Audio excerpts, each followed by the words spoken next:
Welcome to another Straight Up Tuesday tip. I'm 𝗤𝘃𝗃𝗀𝘁. With me as always is Mark Ainley. And with us for the first time, Brenten Blakeman. Brenten, welcome to the show. Thanks for having me, guys. Looking forward to it. Yeah, we are excited. Want to thank 𝗏𝘃𝗃𝗀𝘃 for the intro. And with that, we're going to talk cost segregation here. So we have some questions for you, but I guess before diving in, because it's a newer concept to a lot of our listeners and viewers, can you give us the 2-minute rundown? What is a cost segregation? As an investor, why should I care that this exists? Yeah, absolutely. So when you own an investment property, one of the things that you have to do is depreciate that asset.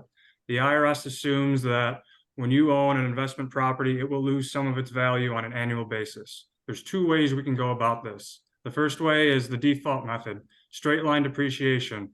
With a multifamily property, we simply divide the value of the building by 27.5 years and take an even amount every single year. Cost segregation looks at it a little differently. We're going to look at each individual Lego piece as opposed to the building as a whole. So what we do is we segregate or itemize every single component of the building into a more appropriate length class life. So think, you buy an apartment complex and it's got $100,000 worth of carpeting. Normally we depreciate that over 27.5 years, but we're going to segregate that item and depreciate over 5 years, which is more appropriate for carpet. 7-year items tend to be furniture and fixtures. 15-year items are what we call land improvements. So think like your parking lot, specialized landscaping, maybe a pool, fencing. And the other 5-year items will be like kitchen cabinets, flooring, bathrooms, things that more logically will last that long. So what we do is simply segregate it, and that helps front load depreciation. So we get more expense up front, and more expense up front means we will pay less taxes in early years. But with what inflation's doing, I'd rather save $1 in taxes today than in 5 years. And to be clear, for everybody, the depreciation, that's your write-off. That's one of the 5 ways you're making money on your property. And that if you could depreciate more today, that means you're writing off more today or on this current year. So I just want to make sure everyone understands that. Exactly. So at the end of the year or on a monthly basis, assuming you didn't pay cash, you got to pay your mortgage, you got to pay your taxes, you got to pay your insurance. Those are all real checks that you got to cut. Unfortunate evil of investing in properties. Depreciation is what I call a non-cash expense. It's just assumed loss of value of your property that reduces your taxable income and the ultimate amount of taxes that you owe. Got it. So obviously, just the time value of money of front loading this can be very beneficial. Also, let's talk a little about real estate professional status. So can you walk us through, if someone is a real estate professional, how this affects them differently than someone who is, they're a doctor and they just ended up buying a 6-unit as an investment property, but they are, it's just a part-time thing. They are not a real estate professional. Can you walk us through, just at a high level, the difference in how if they both did a cost segregation, how the real estate professional would benefit on a greater scale? Absolutely. First, to quickly define a real estate professional, because that's a really important designation when it comes to cost segregation, depreciation, etc. Someone that is defined as a real estate professional will spend 750 hours or more on any real estate related activities in a calendar year. But then they also need to spend more than 50% of their time on any business activities within real estate. So if you qualify as a real estate professional, which the IRS does not take that designation lightly, unless you and your accountant want to play kind of a questionable game. But if you qualify as a real estate professional, the depreciation and tax code benefits that you get can also apply towards your active working real estate income.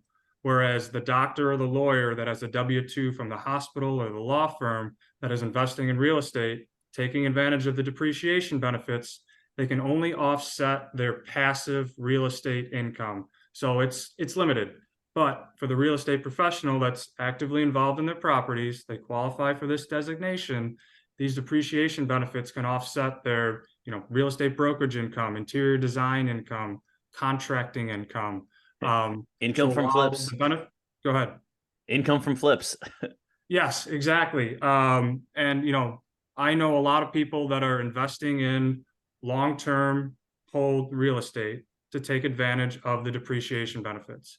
But they also do fix and flips, which part of the problem, or one of the evils of fix and flips, is the capital gains. You can't do anything about that. But the depreciation benefits from your buy and holds can help offset those tax liabilities.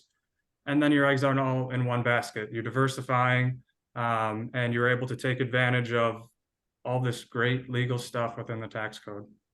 Yep. So for that non-real estate professional, if they have passive income coming in from other properties, they've invested in 4 or 5 syndications, whatever it may be, and they've been doing this for several years, there's probably some sort of play there, right? Because you can offset, like, as you mentioned, passive income.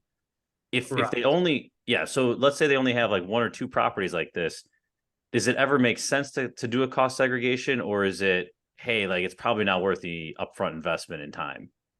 It depends on the cash flow of the properties. Sometimes the straight line depreciation amount can wipe out any tax liability on a single property. But one of the cool things is all of the properties in Mr. Investor's portfolio can kind of combine into their passive income bucket. So maybe it makes sense to do cost segregation on a couple of those properties, because that can help offset any tax liability for the entire portfolio.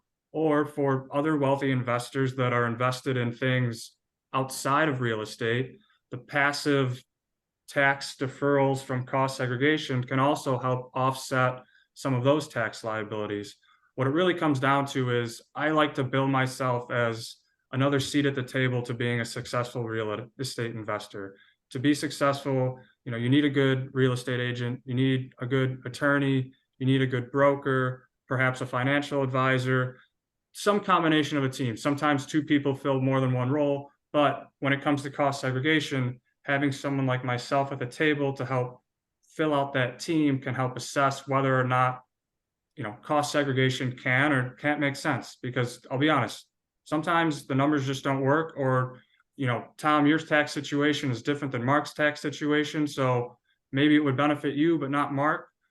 In which case, there's other levers we can pull to make sure that you could take advantage of it on the property that you 2 own together. And, you're not missing out, but Mark's still able to, help contribute on that property to the depreciation benefits that you can realize. So to be clear, who is not a good fit for cost seg, or what scenarios? I mean, in a vacuum, a single property that's simply not producing enough cash flow to warrant the extra depreciation that's front loaded through cost segregation. Sometimes when we do that straight line amount and simply divide the building value by 27.5, that's enough depreciation to wipe out your tax liability.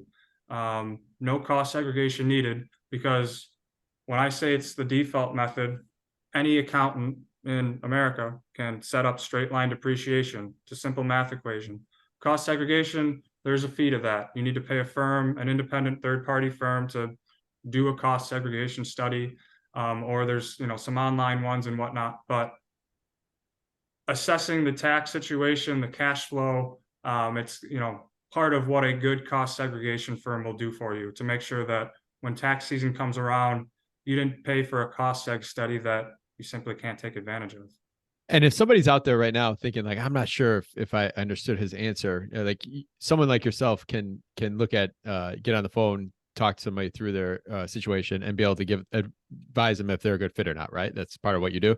Yes, that is exactly what I do every day. We run what we call free preliminary analyses on any property that you own or thinking about buying. And with a simple punch list of about 5 or 6 items, I can turn around this quick analysis to assess, hey, this is the benefit that I would be looking at. This is what the cost of the work would be. And then, circle up with the accountant, because that's one thing I should also include. We don't replace the accountant. We work hand in hand with them to make their life easy. Everyone assumes that I hire an accountant to save me money on my taxes.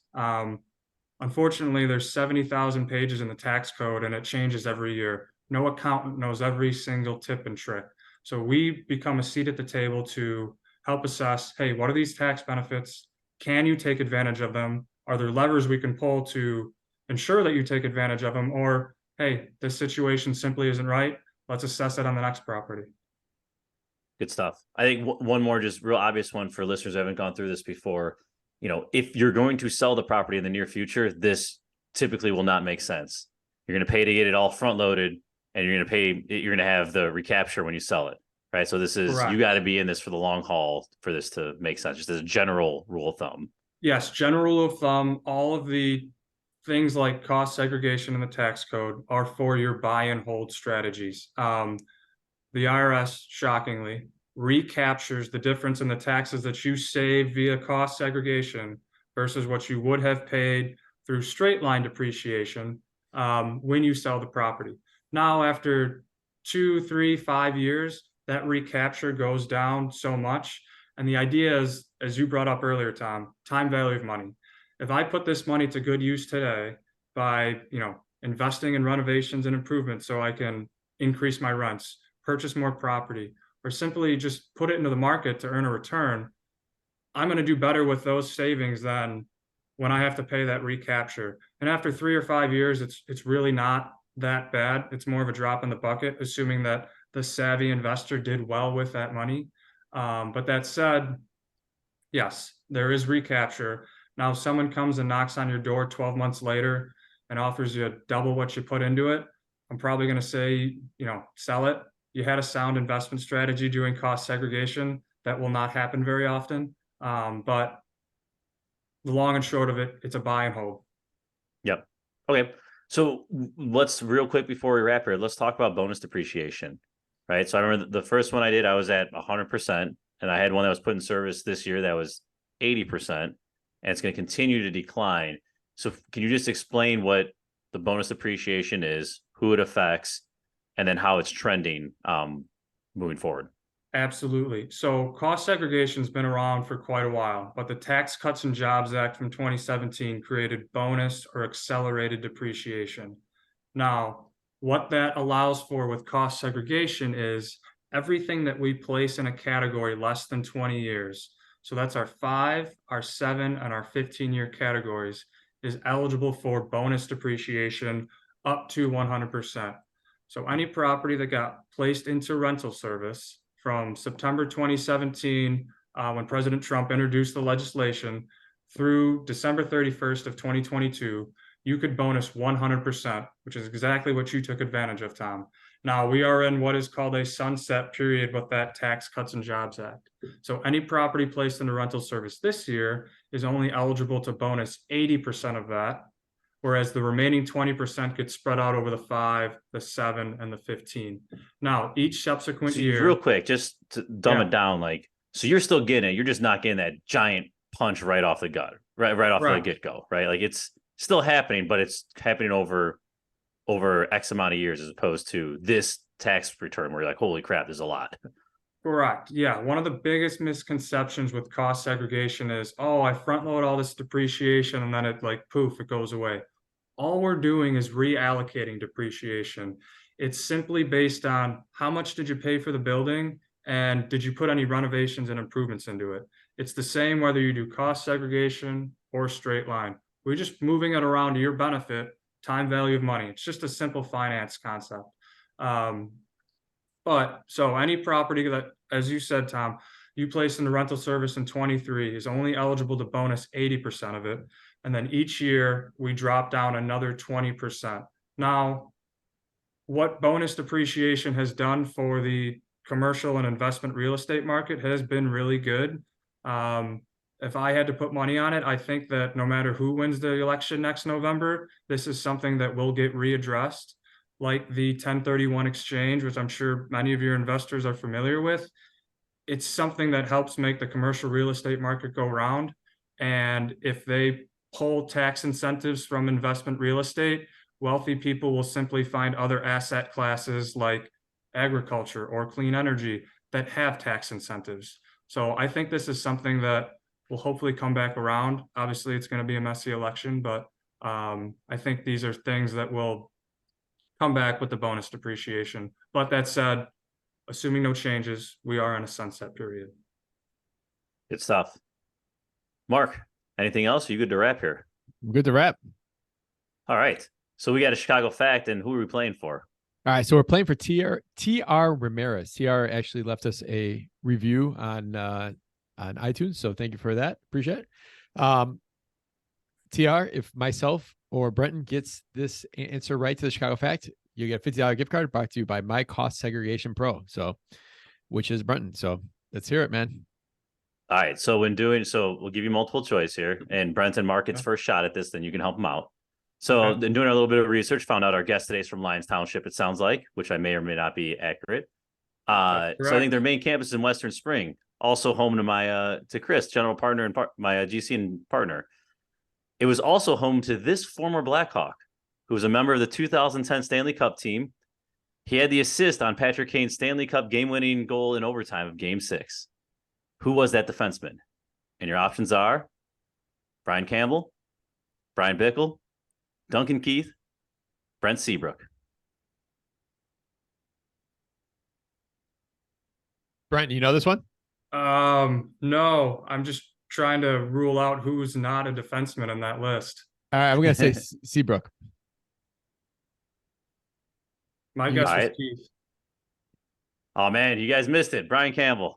It was pure guess on my part. Man.